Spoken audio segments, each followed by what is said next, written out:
Il existe des visages que l'histoire a rendus immortels. Celui de Toutankhamon, dissimulé derrière son célèbre masque d'or. Celui de Ramsès le Grand, symbole de puissance et de conquête. Mais il existe un autre pharaon, dont le simple visage continue encore aujourd'hui de troubler les archéologues les plus expérimentés. Un souverain si étrange que, pendant des générations, ses successeurs ont tout fait pour effacer son souvenir. Lorsqu'une équipe de scientifiques a finalement reconstitué son véritable visage, grâce aux technologies les plus modernes, le résultat a bouleversé tout ce que l'on croyait savoir sur l'Égypte antique. Derrière cette reconstruction se cachait un secret familial resté enfoui pendant plus de 3000 ans. Reste bien jusqu'à la fin de cette vidéo, car les dernières découvertes changent complètement notre compréhension de l'une des dynasties les plus fascinantes de l'histoire. Et si tu aimes les mystères historiques révélés par la science moderne, pense à t'abonner dès maintenant, car nous explorons régulièrement les énigmes les plus incroyables que le passé nous a laissées.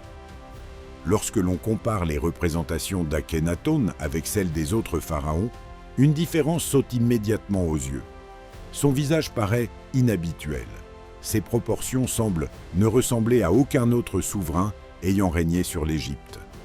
Il y a quelques années, lorsque des chercheurs ont entrepris de reconstruire son apparence à partir de ses restes, un silence impressionnant s'est installé dans le laboratoire.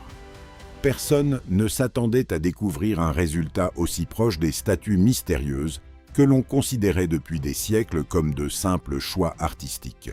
Pendant près de 3000 ans, les livres d'histoire ont présenté Akhenaton comme un roi puissant, au visage carré et au profil digne des plus grands guerriers égyptiens. Pourtant, les statues racontaient une toute autre histoire.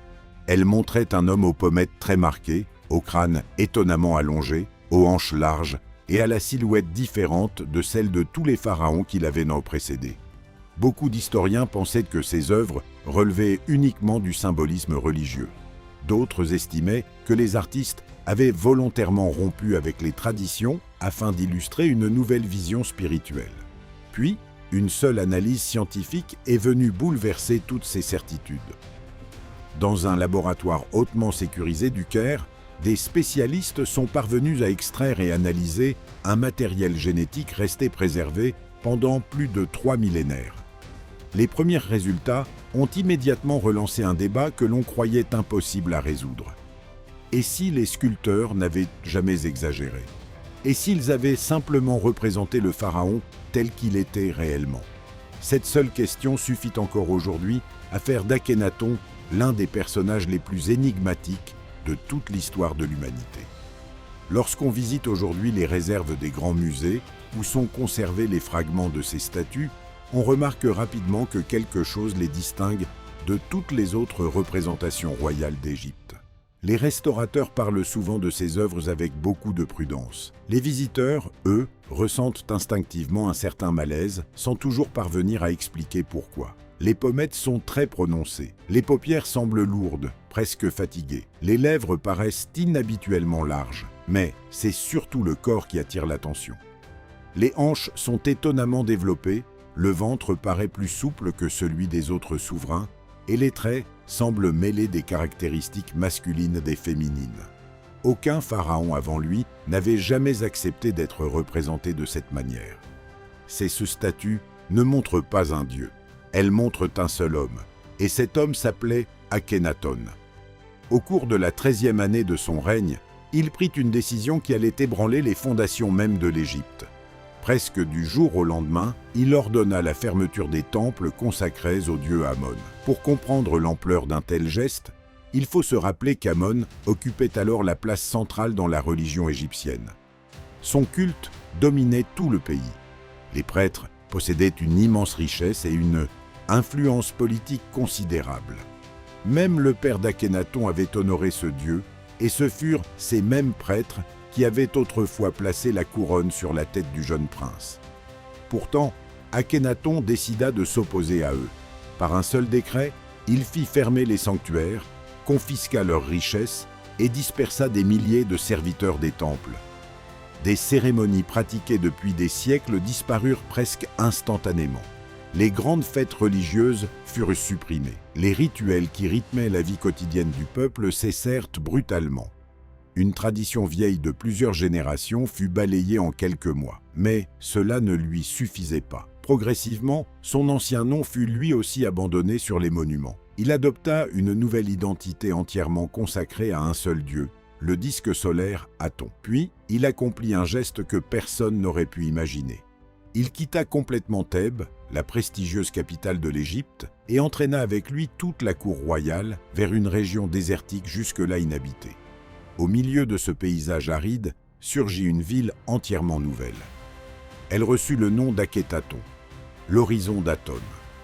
D'immenses stèles furent gravées directement dans les falaises afin de délimiter cette nouvelle cité sacrée. Contrairement aux anciens temples, les sanctuaires étaient ouverts vers le ciel afin que les rayons du soleil puissent illuminer directement les autels. Partout apparaissait le disque solaire, dont les rayons se terminaient par de petites mains offrant la vie au souverain. Les anciens dieux disparaissaient peu à peu des temples, des inscriptions et des reliefs. Mais ce qui frappait le plus les visiteurs n'était pas seulement cette nouvelle religion. C'était le visage du roi. Partout où le regard se posait, le même portrait revenait sans cesse. Non pas celui d'un guerrier parfait, mais celui d'un homme aux proportions étranges, différent de tous les autres pharaons. Les artistes abandonnèrent soudain les règles qui dominaient l'art égyptien depuis des siècles. Pour la première fois, un souverain semblait vouloir être représenté non comme un dieu idéal, mais comme un être humain réel. Pourquoi avait-il pris une décision aussi surprenante ?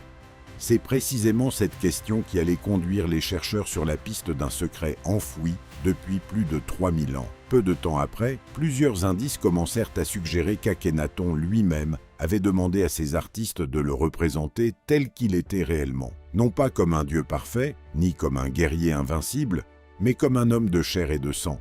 Si cette hypothèse était exacte, elle expliquait pourquoi ces statues paraissaient si différentes de tout ce que l'Égypte avait produit auparavant. Les sculptures qui suivirent étaient saisissantes. Elles représentaient un souverain au crâne allongé, aux épaules étroites, aux hanches étonnamment larges, au ventre légèrement arrondi et aux doigts particulièrement longs. Son cou semblait presque démesuré, tandis que son visage possédait des traits difficiles à qualifier de strictement masculins ou féminins. Face à une telle statue, il est presque impossible de détourner le regard. Une impression étrange s'installe immédiatement. Quelque chose semble rompre avec l'image que l'on se fait instinctivement d'un roi puissant. Plus étonnant encore, cette apparence ne concernait pas uniquement Akhénaton. Les reliefs montrent également ses filles avec des crânes allongés et des silhouettes similaires.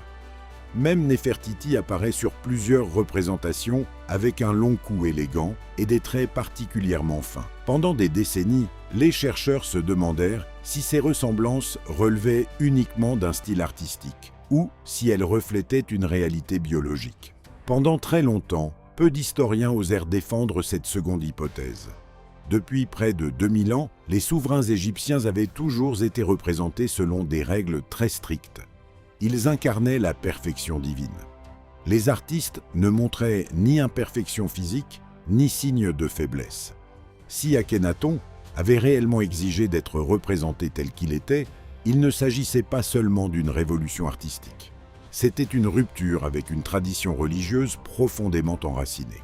Peut-être est-ce précisément cette rupture que ses successeurs cherchèrent ensuite à faire disparaître. Après sa mort, commença l'une des campagnes d'effacement les plus impressionnantes de toute l'histoire de l'Égypte antique. Son nom fut martelé sur les monuments. Ses statues furent embrisées, ses reliefs détruits. Les pierres de plusieurs de ses temples furent réutilisées pour construire de nouveaux édifices. Tout semblait indiquer qu'une décision avait été prise. Plus personne ne devait se souvenir d'Akhénaton. Pourtant, ce gigantesque effort produisit finalement l'effet inverse. Plus les siècles passaient, plus les historiens se demandaient pourquoi un seul homme avait suscité une telle volonté d'effacement. Les dynasties changeaient régulièrement dans l'Égypte ancienne, mais rares étaient les souverains dont on avait tenté d'effacer jusqu'au souvenir. Puis, une découverte spectaculaire allait raviver toutes les interrogations. En l'année 1922, l'archéologue Howard Carter ouvrit le tombeau presque intact de Toutankhamon. Le monde entier retint son souffle lorsque le célèbre masque funéraire en or apparut pour la première fois. Le visage représenté semblait parfaitement équilibré. Les proportions étaient harmonieuses. Rien ne rappelait les caractéristiques si particulières des statues attribuées à Akhenaton. On aurait dit que les artistes étaient revenus instantanément aux anciennes traditions dès la disparition de son père. Pourquoi un changement aussi brutal? Si Akhenaton avait voulu montrer sa véritable apparence, pourquoi son fils était-il de nouveau représenté selon les anciens canons de beauté? Une autre découverte, réalisée quelques années auparavant, allait peu à peu apporter des éléments de réponse. En 1907, des archéologues mirent au jour une tombe très endommagée dans la vallée des Rois. Elle reçut plus tard le nom de KV55. Dès l'ouverture de la chambre funéraire, plusieurs détails attirèrent immédiatement l'attention. Le sarcophage avait été volontairement détérioré. Les cartouches portant le nom royal avaient été soigneusement effacées. Le visage en or du masque funéraire avait disparu. Tout indiquait qu'une personne, dans l'Antiquité, avait cherché à faire disparaître l'identité du défunt. Mais les os, eux, conservaient encore leur secret. Les anthropologues étudièrent minutieusement le squelette. Plusieurs caractéristiques rappelaient, de manière frappante, les représentations d'Akhenaton. Le crâne semblait légèrement plus long que la moyenne. La mâchoire évoquait les statues connues. La silhouette générale paraissait également correspondre au relief retrouvé dans son ancienne capitale. Bien entendu, aucune de ces particularités ne sortait totalement des variations naturelles observées chez l'être humain. Mais elles suffisaient à alimenter un débat passionné. Akhenaton souffrait-il réellement d'une particularité physique? Ou bien les artistes avaient-ils simplement adopté un nouveau langage artistique? Les hypothèses se multiplièrent. Certains médecins parlèrent de troubles hormonaux, d'autres évoquèrent de rares maladies génétiques. Quelques chercheurs imaginèrent une affection touchant la glande pituitaire ou le métabolisme.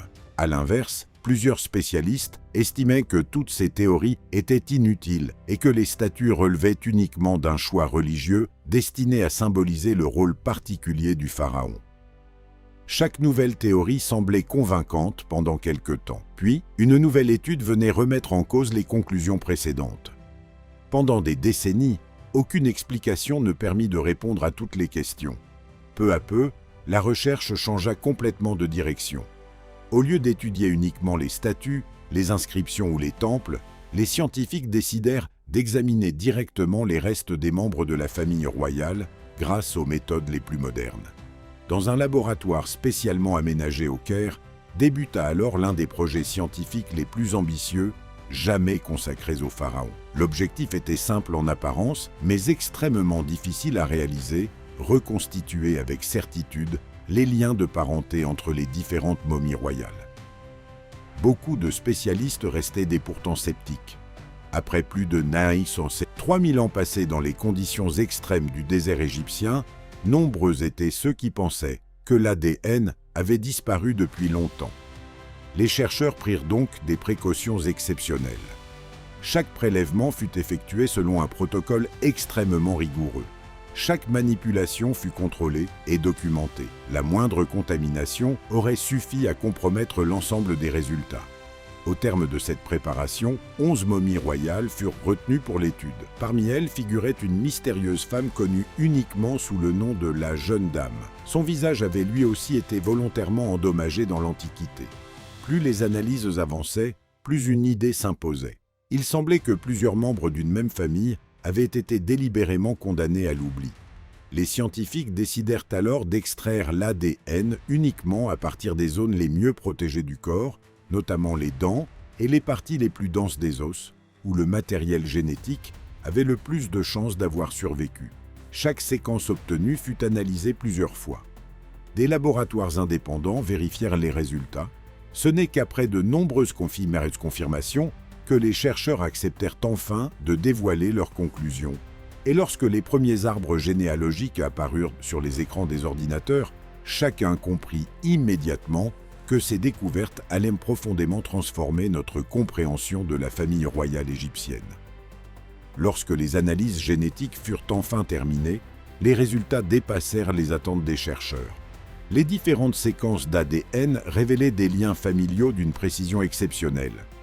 Pour la première fois, il devenait possible de reconstruire l'arbre généalogique de la famille royale, non plus à partir d'inscriptions parfois incomplètes ou de chroniques anciennes, mais grâce à des preuves biologiques. Les conclusions furent sans appel. La momie découverte dans la tombe, Kami 55, la mystérieuse jeune dame et Toutankhamon appartenaient à la même lignée directe. Plus surprenante encore, les analyses indiquaient que les parents de Toutankhamon étaient eux-mêmes frères et sœurs. Cette révélation permit de mieux comprendre pourquoi certains historiens soupçonnèrent depuis longtemps que la famille royale avait cherché à préserver sa lignée à tout prix. Pour les anciens Égyptiens, cette pratique possédait une logique religieuse. Le pharaon n'était pas considéré comme un simple souverain, mais comme l'intermédiaire entre les dieux et les hommes. Sa famille représentait la continuité de l'ordre cosmique. Préserver la pureté de cette lignée semblait donc essentiel au maintien de l'équilibre du royaume. Aujourd'hui, la génétique nous permet de comprendre les conséquences d'une telle politique. Lorsque des unions entre proches se répètent pendant plusieurs générations, certaines mutations héréditaires rares ont davantage de chances d'être transmises aux descendants.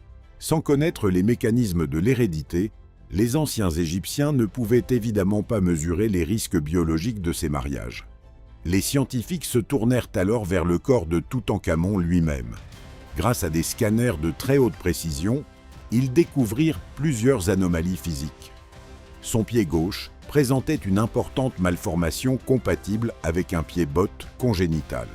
Certains os montraient des signes d'une mauvaise circulation sanguine, tandis que d'autres semblaient avoir commencé à se détériorer alors qu'il était encore en vie. Plusieurs chercheurs pensent également qu'il souffrait de difficultés pour marcher et qu'il devait parfois s'appuyer sur une canne. Cette hypothèse prit encore plus de poids lorsque les archéologues réexaminèrent les objets retrouvés dans son tombeau. Plus d'une centaine de bâtons de marche y avaient été découverts. Pendant longtemps, ils furent considérés comme de simples symboles du pouvoir royal. Pourtant, nombre d'entre eux portaient des traces d'usure bien visibles. Les poignets étaient non polis par des années d'utilisation et certaines extrémités étaient nettement abrasées. Ces objets n'étaient probablement pas destinés uniquement aux cérémonies. Ils avaient vraisemblablement accompagné le jeune roi dans son quotidien. Les 5 analyses révélèrent également des indices compatibles avec une infection par le parasite responsable du paludisme. Si cette maladie s'est effectivement déclarée, alors que Toutankhamon souffrait déjà de plusieurs problèmes de santé, elle a pu contribuer à affaiblir considérablement son organisme.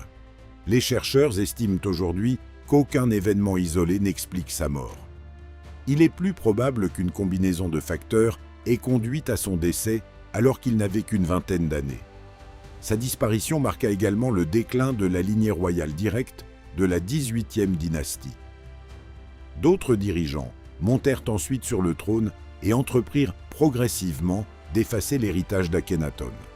Les temples furent transformés, les inscriptions détruites, les statues renversées et les monuments réutilisés. Une grande partie de cette période disparut ainsi volontairement des archives officielles. Et pourtant, malgré tous ces efforts, l'histoire n'oublia jamais totalement ce pharaon. Au contraire, chaque nouvelle découverte archéologique renforça encore davantage le mystère qui l'entourait. Aujourd'hui encore, les chercheurs débattent de nombreux aspects de son règne. Était-il un réformateur visionnaire? Un souverain profondément convaincu par sa foi? Un homme cherchant avant tout à réduire l'influence des puissants prêtres démons? Ou bien un mélange de toutes ces hypothèses? Son règne demeure unique dans toute l'histoire de l'Égypte ancienne. Même son art se distingue radicalement de celui de ses prédécesseurs. Les scènes représentant Akhenaton, Néfertiti et leurs filles montrent une famille partageant des instants de tendresse, s'embrassant, jouant avec leurs enfants ou vivant des moments de la vie quotidienne. Une telle proximité était presque inconnue dans les représentations royales égyptiennes.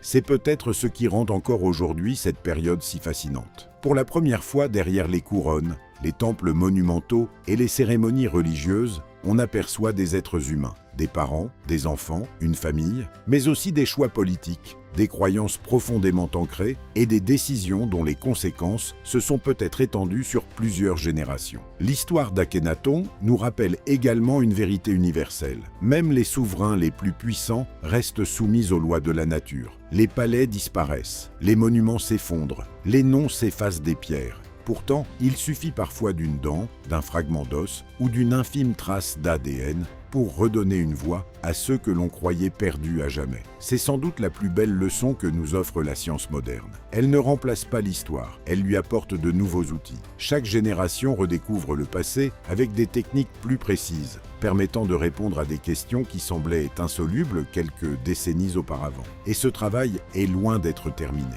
Les sables d'Égypte recèlent encore d'innombrables secrets. De nouvelles fouilles, de nouvelles technologies et de futures analyses pourraient un jour compléter ce que nous savons déjà, ou même remettre en question certaines de nos certitudes actuelles. Une chose est néanmoins certaine, plus nous avançons dans nos recherches, plus les pharaons cessent d'être de simples légendes.